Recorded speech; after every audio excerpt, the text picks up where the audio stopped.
परम दयालु अनंत सुख सम्राट आदि सद्गुरु सर्व आत्माओं के सद्गुरु सर्व सृष्टि के सद्गुरु सद्गुरु सुखराम जी महाराज धन्य हो धन परम दयालु सद्गुरु दयाल जी महाराज धन्य हो धन परम दयालु सद्गुरु बाबा जी महाराज धन्य हो धन कालनपुर धाम में बारंबार प्रणाम स्वीकार हुए राम सभा में राम उपस्थित सभी राम संयोजनों को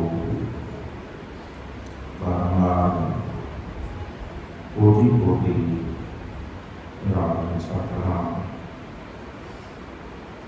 महाराज की असीम कृपा से प्रातःकालीन सत्संग का करीब करीब 2 बजे से उनका समय हर्ष उल्लास आनंद वातावरण के साथ पूरा हो रहा है। राम जी महाराज से यही अभ्यास करते हैं, यही विनती करते हैं कि सदैव आप ऐसी कृपा दृष्टि समस्त जीवों पर बने रखना, जिससे हम नियमित रूप से सत्संग, सिमरन, सेवा और ज्ञान चर्चा करते हुए अपने जीवन को धन्य बनाकर सत्संग प्रमाण के देश की प्राप्ति कर सके, ये सदैव अभ्यास करना है।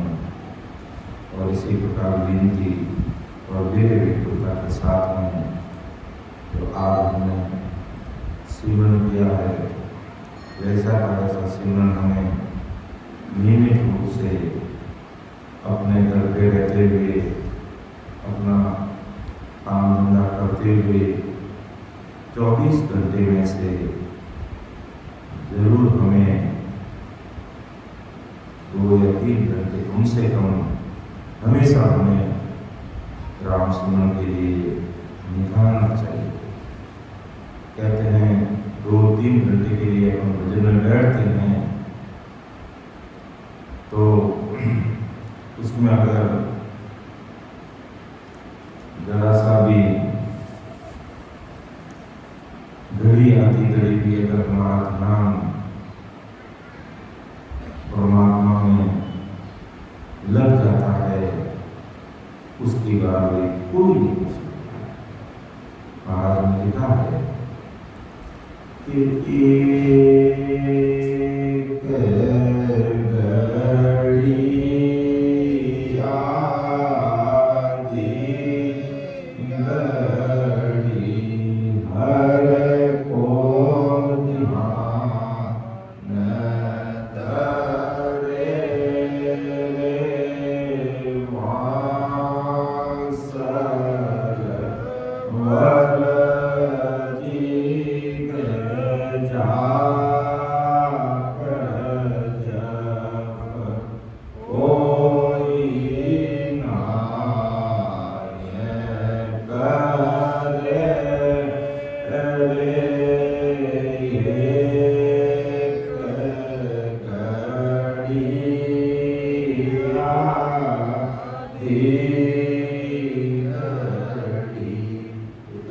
घड़ी आधी घड़ी हर को ध्यान धरे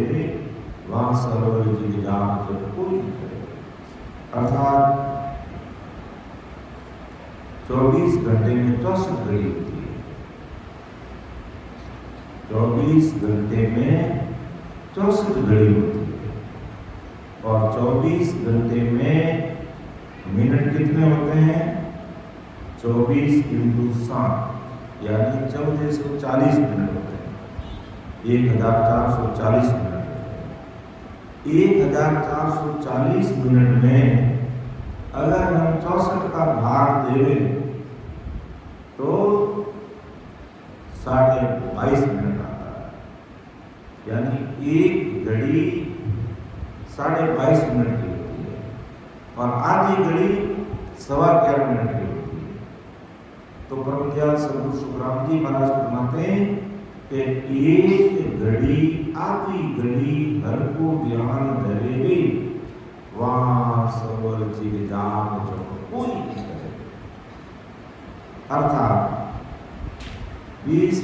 15-20 मिनट भी, जैसे अभी हम करीब 1.5-2 घंटे भजन में बैठे और 2 घंटे 3 घंटे के लिए अपन भजन में बैठे और उसमें हमारा ध्यान 15-20 मिनट भी अगर परमात्मा से हमारा ताल हो जाता है, उसकी बराबरी इस संसार में कोई नहीं कर सकता।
इसमें हमारा ध्यान लग जाता है, उसके बराबर कोई 68 तीर्थ नाय के, अगर कोई 68 तीर्थ नाय के आता है फिर नित्य नियात जिमावे, हमेशा नहीं, कई दिनों तक नियात जिमाता है, बेटी सगे संबंधी सबको जिमाता है। तो परम दयाल सद्गुरु सुखराम जी महाराज फरमाते हैं 68 तीर्थ करने के लिए पहले तो खर्चा कितना आता है, समय कितना निकालना पड़ता है, काम धंधे से कितना कोटी होना पड़ता है, फिर जाकर के कोई 68 तीर्थ होते हैं और फिर आकर के लाखों रुपए को खर्चा करते हैं। तो महाराज फरमाते हैं कि 68 तीर्थ नाय के नित्य नियात जिमावे, तो चिन्ह पर ध्यान के कोई जोड़े नहीं आता। एक घड़ी आधी घड़ी की बात नहीं महाराज, तो चिन्ह पर, पल पर, सेकंड ध्यान की बराबरी नहीं कर सकते। 68 तीर्थ नाय लो, लाखों रुपए खर्च कर दो, लेकिन घर पे बैठ करके सवेरे जल्दी उठ के प्रातःकाल 4 बजे उठ गए, 3 बजे उठ गए, कई भाई बहन हमारे 2:30 बजे उठ जाते हैं। ऑनलाइन सिमरन भी चलता है, ऑनलाइन सिमरन भी चलता है, 2:30 बजे उठ के सिमरन में बैठ जाते हैं, ऑनलाइन सब अपना वीडियो खोल के बैठते हैं, सभी भजन में लग जाते हैं। तो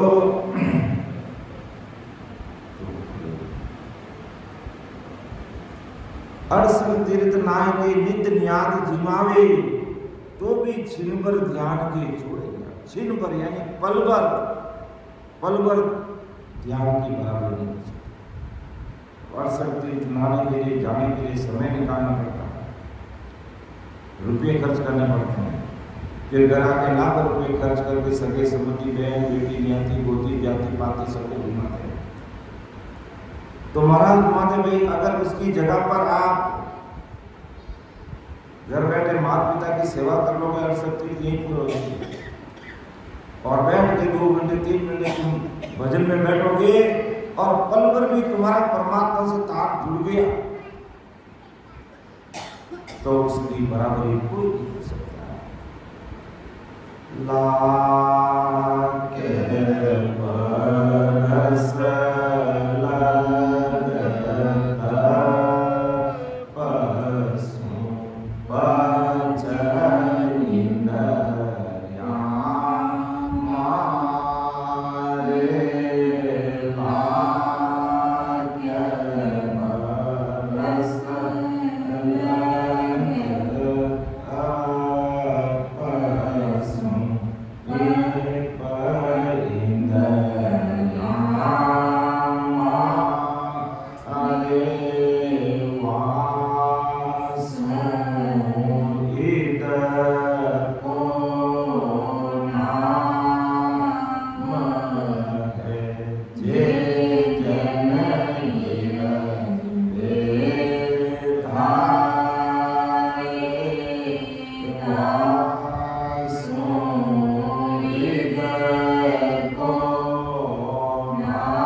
अब लाखों वर्ष तक लोग तपस्या करते हैं, लाखों वर्ष तक तपस्या करते हैं।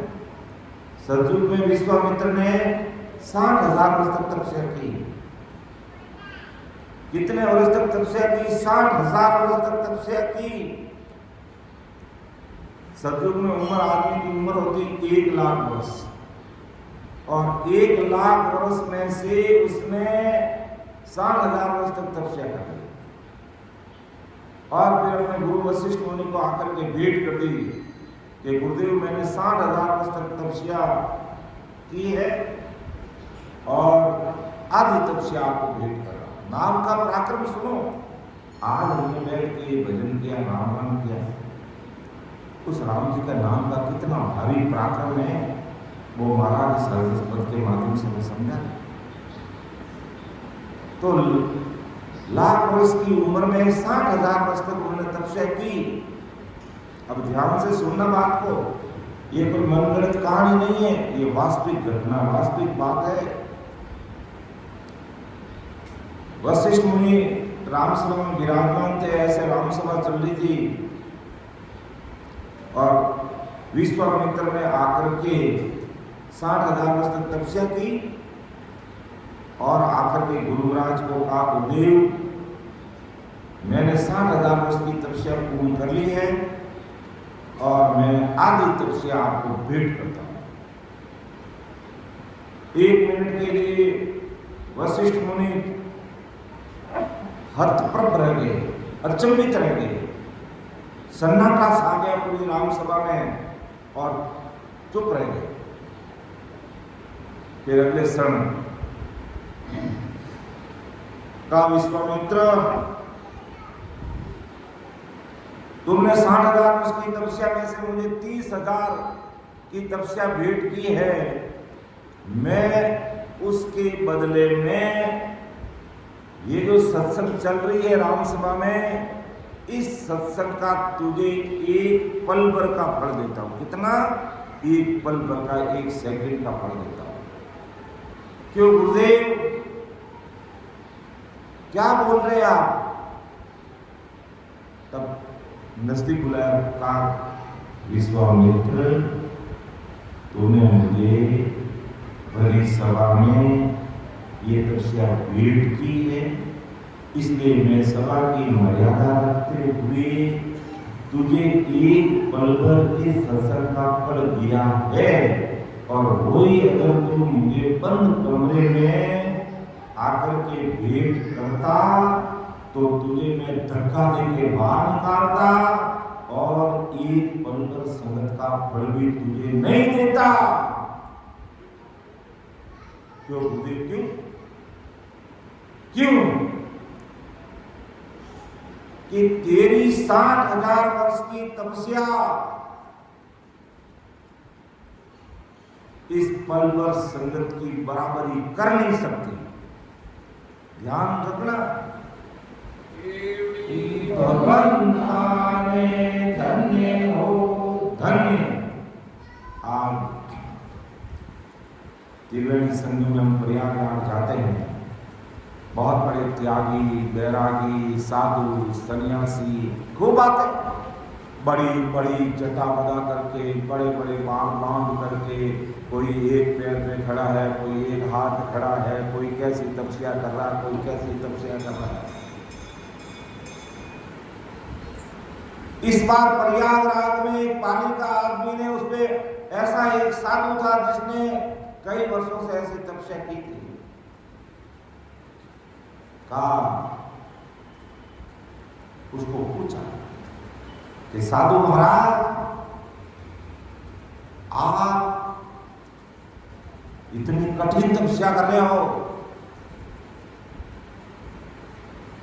मुझे परमोक्ष में जाना, मैं क्या करूं? तो साधु ने स्पष्ट कहा कि मेरी तरह इस तरह तपस्या में मत पचना।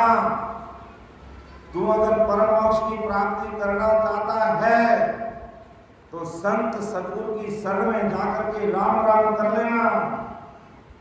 हम तो बिना मतलब पचले हैं और हमारा परमोक्ष होगा नहीं, ये हकीकत है। और हम 1 नहीं, 10 नहीं, 20 नहीं, 40 नहीं, 60 करोड़ लोग आ गए। क्यों?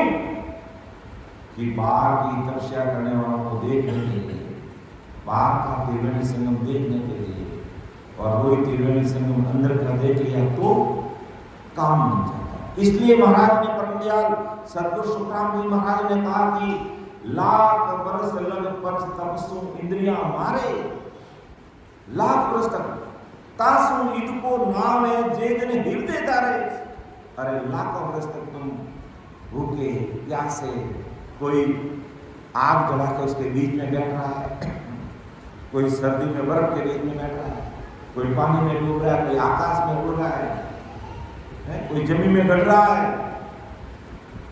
और रिजल्ट जीरो, जीवात्मा का कार्य नहीं। वो तपस्या हासिल करके वचन सिद्ध हो सकता है, तुम्हें संसार के मायावी फल दे सकता है, लेकिन अमर लोक का फल वो साधु तुम्हें नहीं दे सकता। कि मैंने कह जाओ तो अमर लोक चले जाओगे, सपने में अमर लोक नहीं जा सकते। इसलिए महाराज ने फरमाया, लाख बरस लग पच तपसु इंद्रियां मारे, तासु इनको नाम है चेतन हृदय तारे। अरे उसे इनका ये राम जी का नाम है, बैठ के सेवन करो, तुम्हारा काम हो जाएगा। तुम्हें तपस्या करने की जरूरत नहीं, तुम्हें तीर्थ करने की जरूरत नहीं, तुम्हें भटकने की, अटकने की, कहीं जाने की जरूरत नहीं, अपना काम हो जाएगा। तो जैसे विश्वामित्र को कहा कि अकेले में देता, आप मुझे धक्के देके बाहर निकाल देते, कि बिल्कुल तुझे धक्का देके बाहर निकालता, एक पल पर संगत का फल भी देता नहीं। ये तो मैं संगत की मर्यादा रखी, संगत में बैठा सबके सामने, और तूने भेंट किया आशीर्वचन में मैं कुछ नहीं बोलूंगा तो सभा क्या करेगी? गुरुदेव ने आशीर्वचन में कुछ भी नहीं बोला, इसलिए मैंने तो इस सभा की मर्यादा रखी, इसलिए तुझे पल भर संगत का फल दिया हूं, मजबूरी से दिया हूं, बाकी मैं देना नहीं चाहता, क्योंकि तेरी ये 60,000 वर्ष की तपस्या ये मेरी पल भर संगत की बराबरी नहीं कर सकती, ये हकीकत है। और कोई बाबा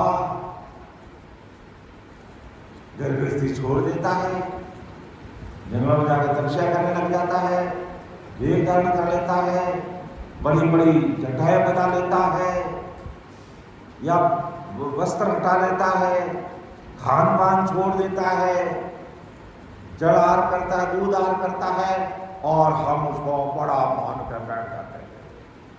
मानो तुम्हारा संसारिक 2% का काम तो हो जाएगा, लेकिन जीवात्मा का कार्य होगा नहीं। इसलिए अच्छी तरह से ये महाराज के हमें वही वचन है, हमारी मनगढ़ंत बातें कवि की कोई कविता नहीं है, ये महाराज के हमें वही वचन है। ये लाख वर्ष लग पथ तपस्व इंद्रिया मारे, तासु इनको नाम है तेरी। तो विश्वामित्र को सहन नहीं हुआ, हकीकत सुनना, कहा गुरुदेव आप मेरे साथ अन्याय कर रहे हो। क्यों अन्याय क्या कर रहा हूं? मैं ये सत्संग सत्संग का पराक्रम तुझे बता रहा हूं, और तू कह रहा कि अन्याय। जा तुझे अच्छा लगे, ब्रह्मा विष्णु महेश शक्ति 3 लोक 14 भवन धरती आकाश 3 ब्रह्म के 13 लोक होड़ काल तक जाते जब मर्जी का न्याय करा लेना। मैंने अगर अन्याय किया है तो मुझे वापिस आकर बताना, और मैंने न्याय की बात की है तो ये भी मुझे आकर बताना कि ठीक है, जो ज्ञान देने आया हुआ है, और मैंने कह दिया पल भर संगत की बराबरी मेरी 60,000 वर्ष की तपस्या के लिए, ये 30 नहीं तेरी 60,000 वर्ष की तपस्या भी इस सत्संग के पल भर की बराबरी नहीं कर सकती। ब्रह्मा विष्णु में शक्ति 3 लोक 14 भवन धरती आकाश तक पहुंच गया, कोई न्याय नहीं कर सका। कहा कि वशिष्ठ मुनि ने कह दिया वो सत्य बात है, कई सत्संग की बराबरी कोई नहीं कर सकता। जिससे सत्य से संग होता है वो है सत्संग। गाना बजाना तापड़ धी करना वो संगत नहीं है, वो तो शरीर को रिझाना है। और वास्तव में सत्य से संग कब होता है? जब ऐसे सत्संग में बैठ करके आसन मार उकाऊ छाती रख करके भजन में बैठते हैं, तब सत्य से संग होता है, और वही सत्संग है।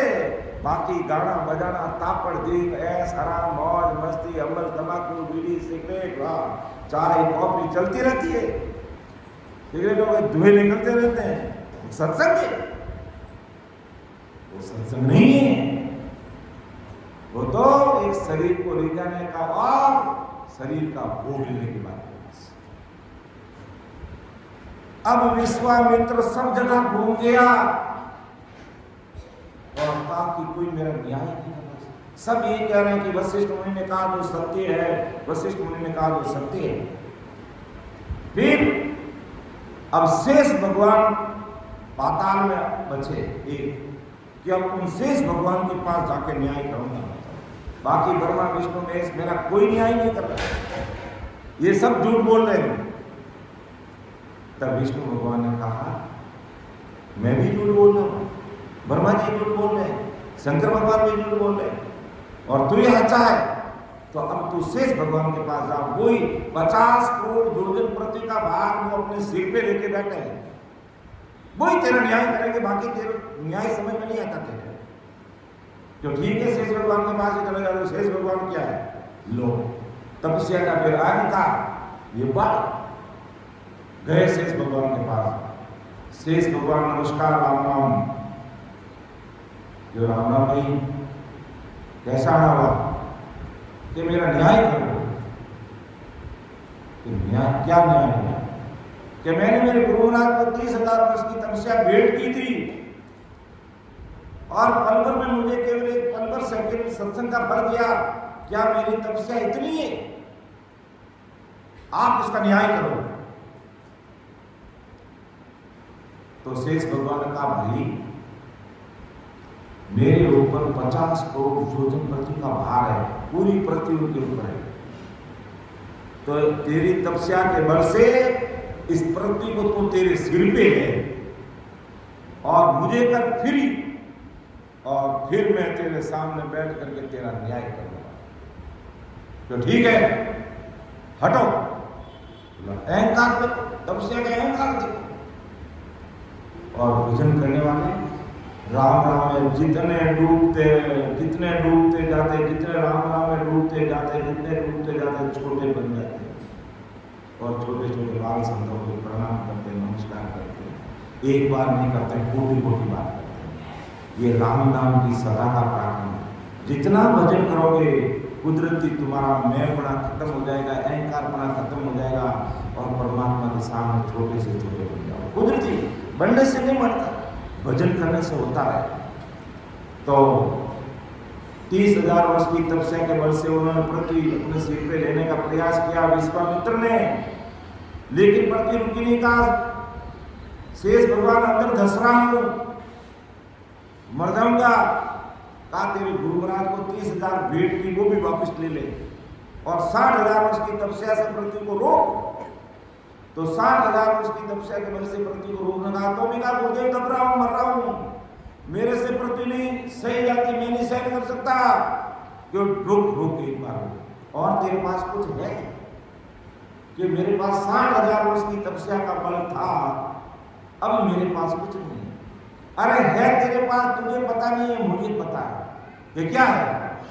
कि जब तूने 30,000 वर्ष की तपस्या अपने गुरु महाराज को भेंट की, तो उस समय तुझे आशीर्वचन में क्या दिया? कि पल भर संगत का फल दिया। तो उस पल भर संगत के फल को लगा, तो उसने कहा कि हे गुरुदेव, वाकई आपके पल भर संगत का इतना भारी पराक्रम है, तो ये पृथ्वी स्थिर हो जाओ। जैसे ही उसने ऐसे बोला, विश्वामित्र ने उसके सिर से पृथ्वी 7.25 ऊपर हो गई। 7.25 पृथ्वी सिर से ऊपर हो गई। भगवंता ने धन्य हो, धन्य। कहा शेष भगवान, आपने मेरा न्याय कर दिया। मैंने मेरी जिंदगी के 60,000 वर्ष ऐसे ही गंवा दिए। अब देखो, त्यागी, बैरागी, तपस्वी, वेगधारी, जटाधारी, मठाधीश, कितना बड़ा मानते हम। अगर घर परिवार में वो आ जाते हैं तो अलग से उन्हें विश्व करते हैं, और वहीं पर कोई सता स्वरूपी संत आ गया तो हमारी आंखें बुद्धि पीछे चली जाती, पता ही नहीं चलता हमें कि ये कितने बड़े संत हो सकते हैं। लेकिन उनका भाव का दीपता है, कितने बड़े बड़े चट्टे बधाए हुए, कितने ऊपर बड़े, कैसा देश है, वो हमें बाहर की चीज दिखती है, इसलिए हम भी उनको बड़ा मान के बैठ जाते हैं। अब बताओ, 60,000 वर्ष की तपस्या से बड़ा और कौन हो सकता है? आजकल के साधु इतनी तपस्या करते, 60,000 वर्ष तक की, 60,000 वर्ष तक की तपस्या की उन्होंने, और ऐसी सत्य स्वरूपी राम नाम की सत्संग के आगे वो भी तपस्या 0 हो गई, न के बराबर, जिसका प्रमाण शेष भगवान ने दिया। कहा आपने मेरा न्याय कर दिया। जो वशिष्ठ मुनि ने क्या कहा कि मैंने सत्य बात की तो भी मेरे से मिलना, और मैंने असत्य बात की तो भी मेरे से मिलना। तो अब क्या तेरा न्याय हो गया? उल्टे पांव वशिष्ठ मुनि के पास जा, और विश्वामित्र जाता है, गुरुदेव के चरणों में नतमस्तक हो जाता है, और कान पकड़ के कहता, गुरुदेव आपने मुझे सावचेत कर दिया, अभी मेरे 40,000 वर्ष की उम्र पड़ी है, लाख में से मैंने 60,000 को तपस्या में गंवा दिया, अब 40,000 वर्ष की उम्र मेरे पास है, क्योंकि सतयुग में एक आदमी की उम्र लाख वर्ष होती है। अब मुझे शब्द का वेद दीजिए, और आपकी शरणागति में लेकर के मुझे भक्ति में लगा दिए। मैंने मेरी जिंदगी के 60,000 वर्ष बर्बाद कर दिए, जो एक पल भर संगत की बराबरी नहीं कर सकते। ऐसी ही हमारी सत्संग है, ऐसा ये सदगुरु जी महाराज का पराक्रम है, ऐसा इस नयनचर निजनाम का गुण है, पराक्रम है। इसलिए महाराज ने कहा एक घड़ी आती घड़ी हर को ध्यान धरे रे वासर जीव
जा वही सत्संग आज हमारे सामने, वही इतने बड़े परम दयाल अनंत सुख सम्राट सदगुरु सुखराम जी महाराज का ज्ञान, उनके अनबे वचन और उनके नयनचर निजनाम की सदा की ये सत्संग हम एक घड़ी आधी घड़ी नहीं, पल भर नहीं, हम 5 दिन से सुनते आ रहे हैं। समझ लो कितना भारी पराक्रम है इस सत्संग का। अंदाज नहीं लगा सकते, अंदाज।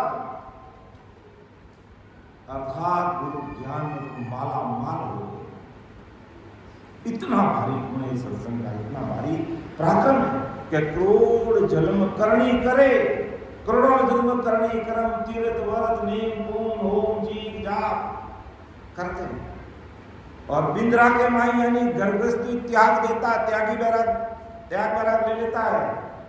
कै सुखदेव तोई नाम की, कै सुखदेव तोई नाम की चित पावे गुदारे।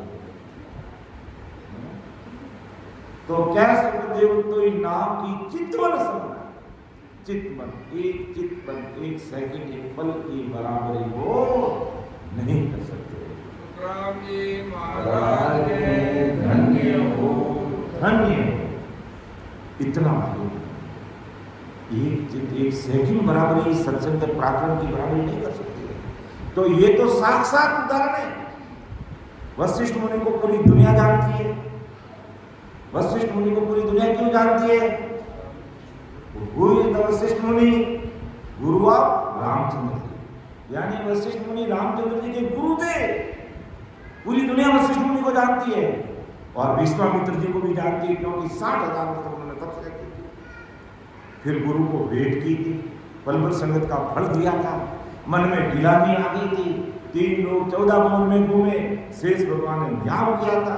इसलिए उनको वशिष्ठ मुनि को भी जानती दुनिया, विश्वामित्र को भी जानती। आखिर महाराज कहना क्या चाहते हैं कि तुम इस सत्संग को छोटा मत मानो, इतना भारी गुण है, इतना भारी इसका पराक्रम है कि एक घड़ी आधी घड़ी हर को ध्यान दें। यानी 15-20 मिनट भी आप 2-3 घंटे से भजन में बैठे हो और 15-20 मिनट भी आप परमात्मा से तार जुड़ गया, समझ लो उसकी बराबरी जिग जाप जप कोई नहीं करेंगे, उसकी बराबरी कोई नहीं करेगा। और सुनना चाहते हस्तिनापुर के राजा पांडु, और पांडु बहुत बड़ा यज्ञ किया, कृष्ण भगवान मौजूद थे, कृष्ण भगवान सहशरीर मौजूद थे और पांडवों को कहा, पांडवों ने कहा कि इतना बड़ा हम यज्ञ कर रहे हैं, इसकी संपूर्णता कैसे मानी जाए। तब कृष्ण भगवान ने क्या किया, एक शंख दिया।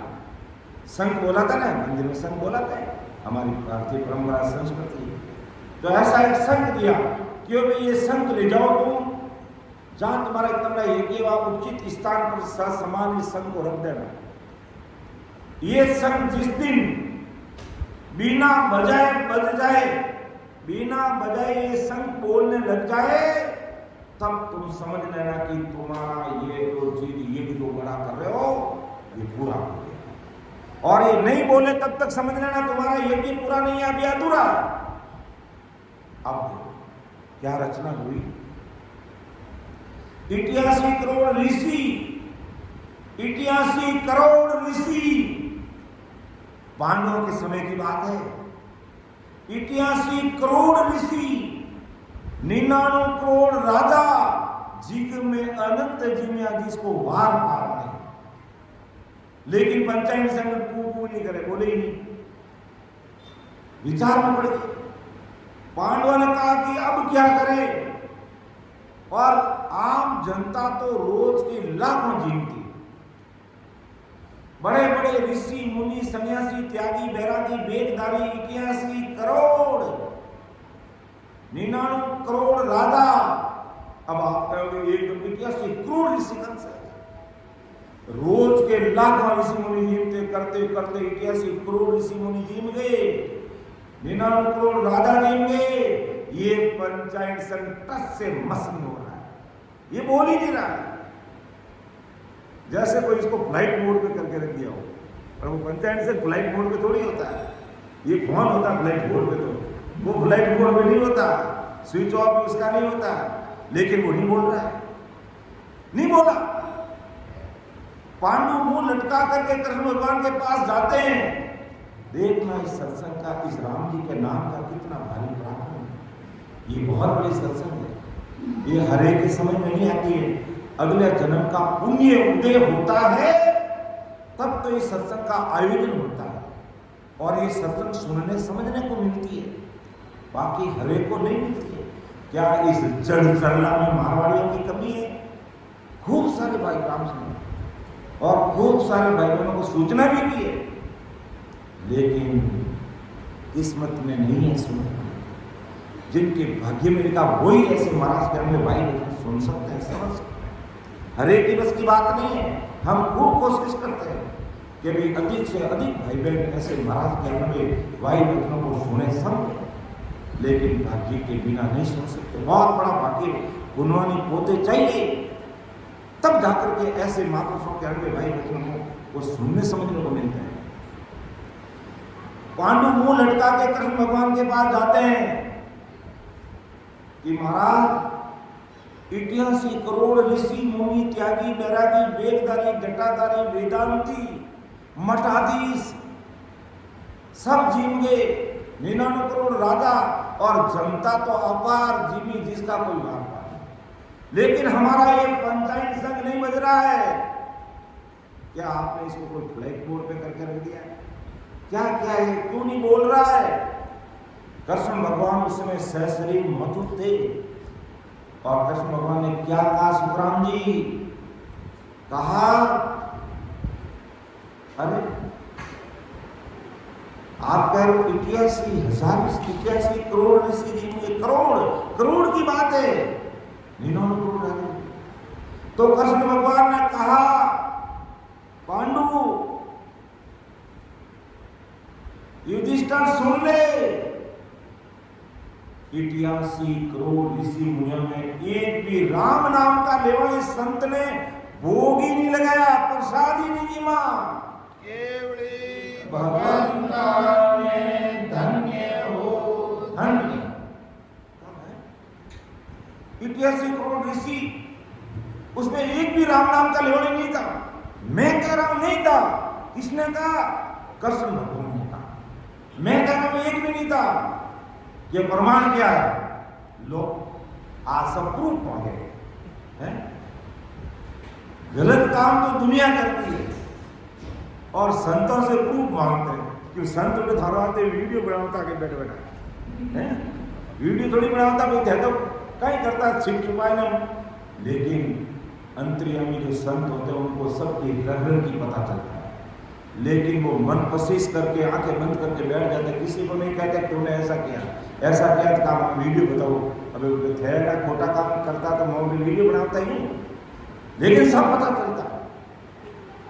तो कृष्ण भगवान का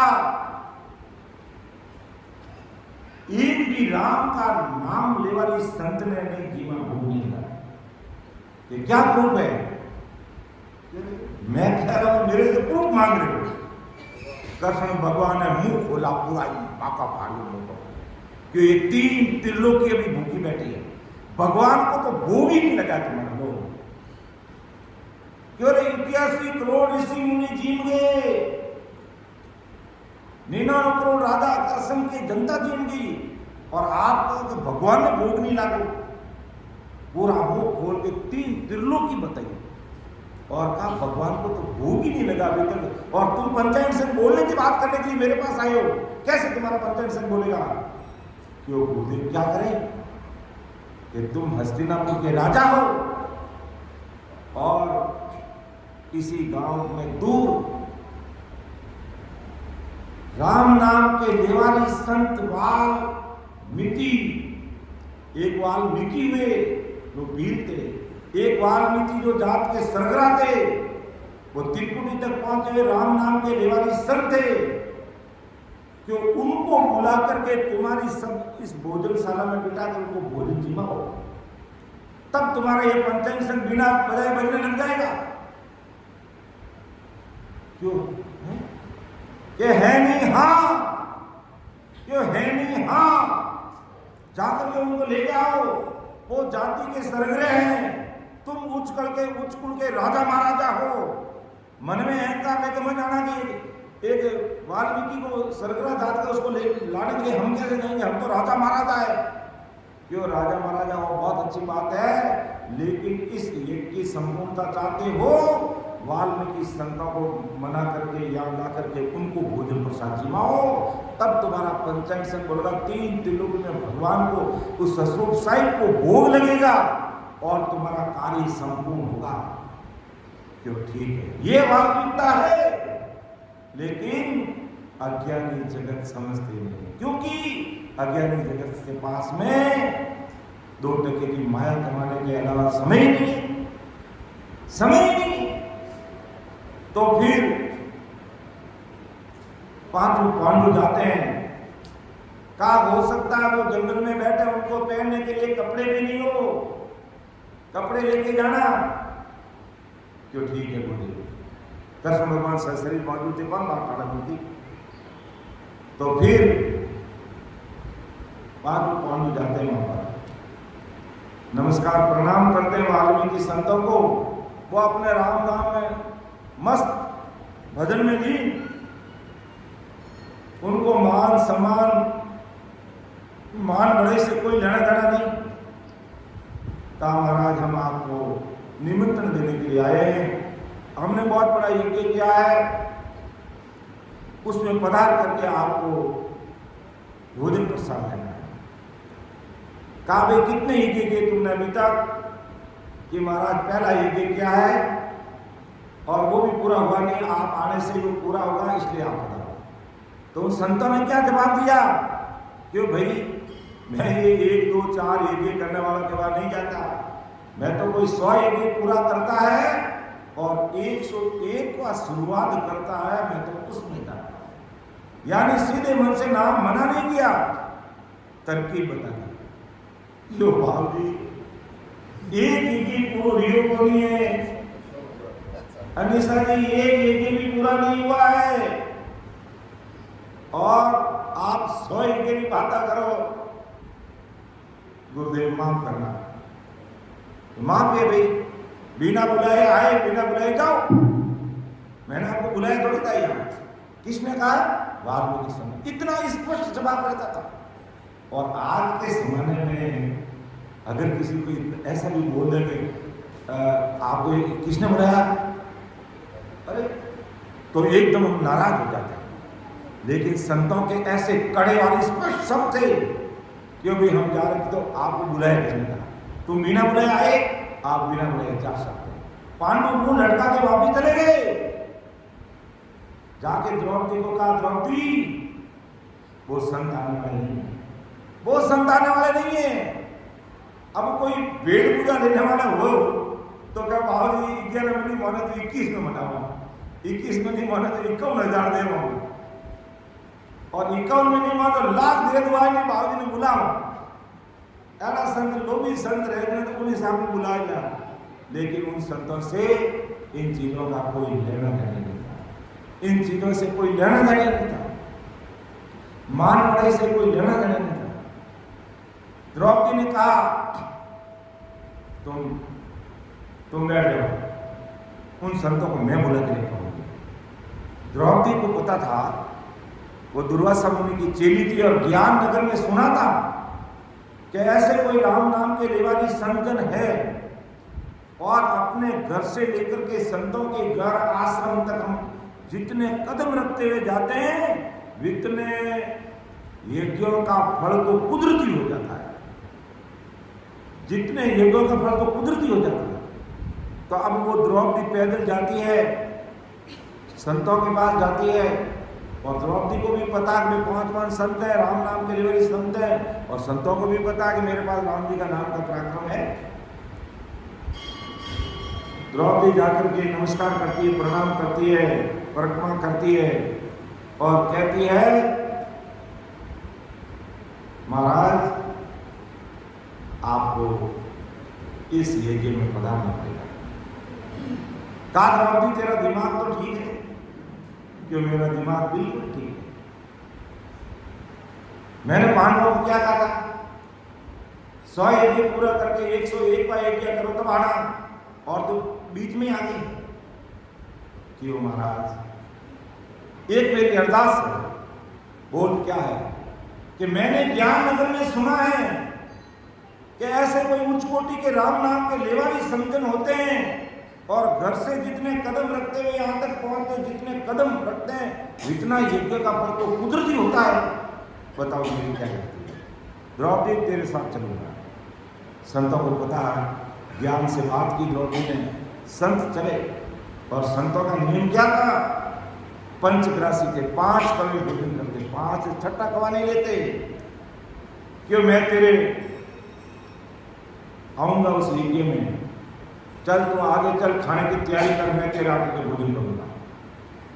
ज्ञान से समझा दिया कि इतने बड़े आप संत और इतने यज्ञ कुदरती हो जाते हैं कि बात बिल्कुल सही है, मैं तेरे यहाँ आऊंगा, तुम कर भोजन तैयारी कर।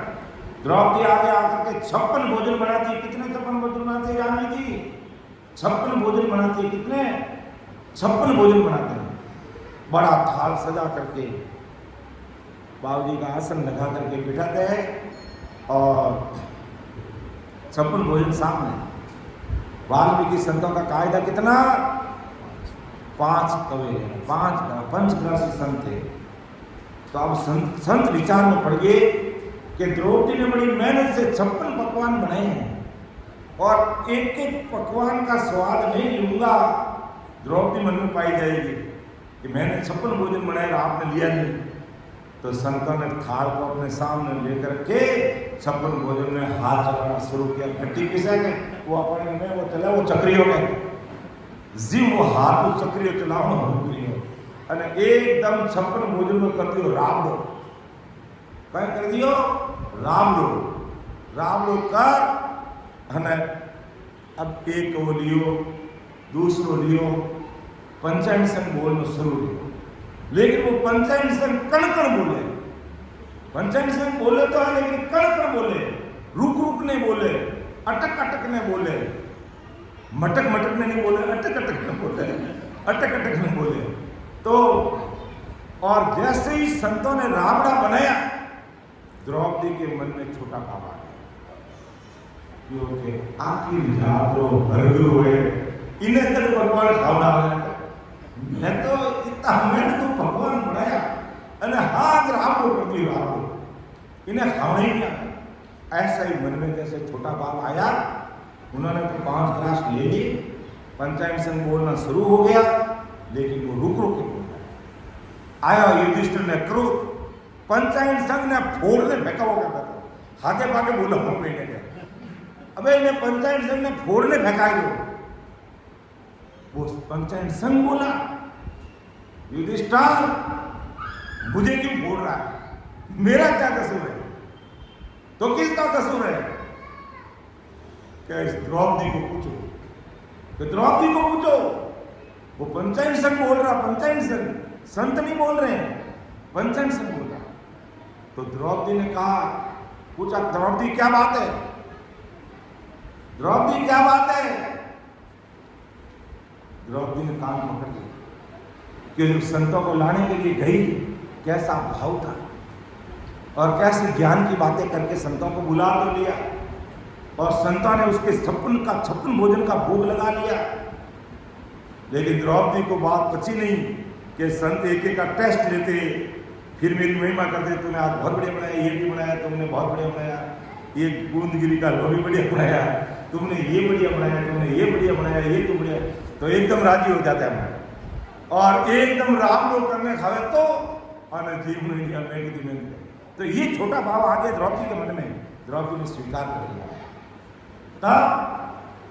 तब वाल्मीकि संतों ने कहा, बेटा द्रौपदी, मैं खाने के लिए नहीं जीता, बेटा द्रौपदी मैं खाने के लिए नहीं जीता, मैं जीने के लिए खाता हूं, मैं जीने के लिए खाता हूं।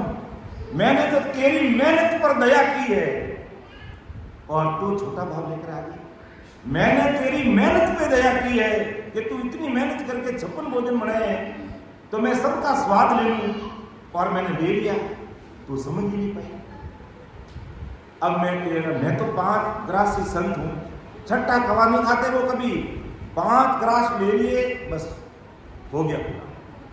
कहा बेटा अब मैं 56 कवे तेरे इधर से लेता, फिर मेरे अमाशय मेरे लीवर में जाते, उसको पचाने में कितनी मेहनत लगती, शरीर के पसीने छूटते हैं, जैसे हम खाना खाते पसीना नहीं आता है।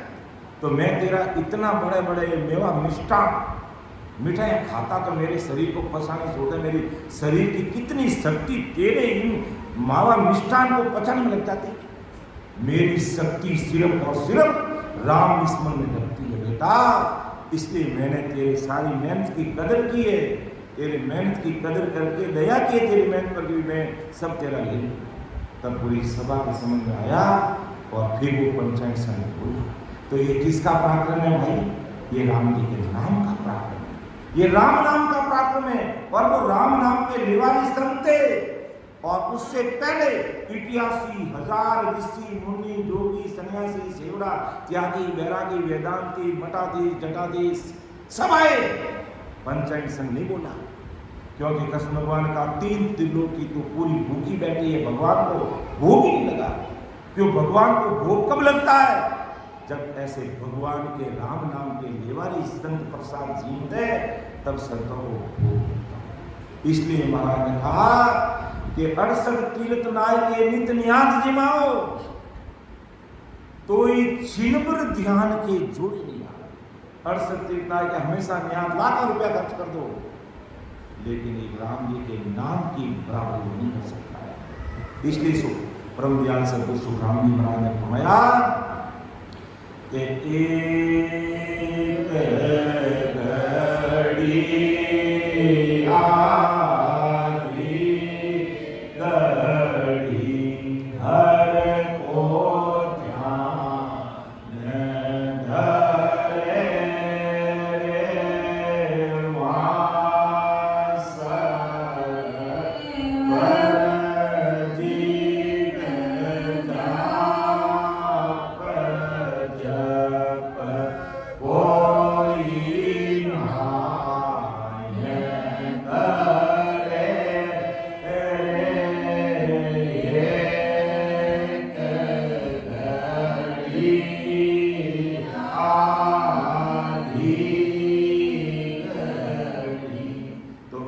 घड़ी परमात्मा में ध्यान लग जाता है, उसकी बराबर लाखों वर्ष तक तपस्या करने वाले सब नहीं हो सकते। कोट जन्म करोड़ों जन्म तक करणीकरण करने वाले उनकी बराबरी नहीं कर सकते। इतना भारी इस नाम का है, इस सरस्वती राम जी का नाम। तो ऐसा हमें इस राम जी के नाम का पराक्रम को हमें समझकर विचार कर इसको अंतःकरण से स्वीकार करना चाहिए, क्योंकि इससे बढ़कर के कोई नाम नहीं के सब मंत्रों का महामंत्र है ये। इससे बढ़ के कोई मंत्र नहीं है, इससे बढ़कर के कोई मंत्र संसार में नहीं है। सबसे बड़ा ये सरस्वती राम जी का नाम भी महामंत्र है। तो इस पर ऐसा विश्वास करेंगे और हम इसको समझेंगे। अब अपन थोड़ा इसमें सदगुरु श्रद्धा का हम लेते हैं, फिर अपन जल्दी अपनी समापन की तरफ आगे बढ़ेंगे। इसको